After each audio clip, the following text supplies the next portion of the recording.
أوف يا باي، أوف أوف أوف أوف أوف يا باي.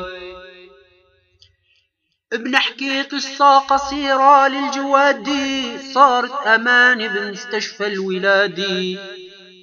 اجوا 3 نسوان بحالة وضع، الأولى غربية مش معروفة لهوية. سألها دكتور العيادي ليش ما بتصرخي ما بتتألمي؟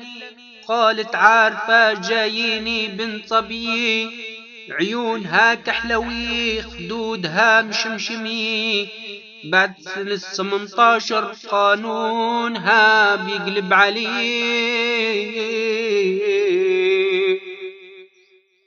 والثانية خليجية، سألها دكتور العيادة ليش ما بتصرخي ما بتتعذبي؟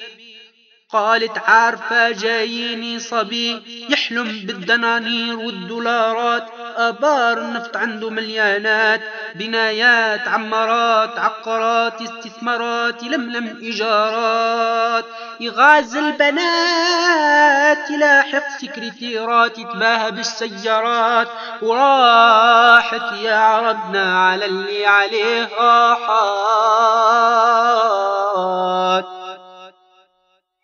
والثالثة فلاحة فلسطينية،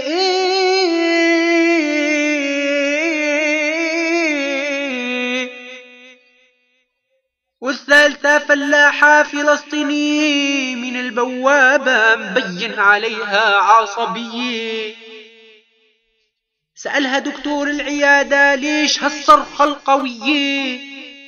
قالت له فقيرة صحيح لكن صاحبة قضية، مش قادرة لحد السطر دمي بشراييني، يتفور جنيني في بطني هلل الله يتحشر، جاي عدرب التحرير فدائي أسماء، حالف الأقصى ليتحرر، حالف الأقصى ليتحرر،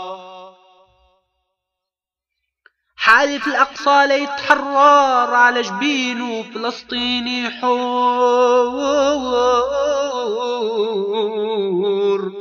عصدره موشوم علامة نصر، كلمة الله أكبر الله أكبر.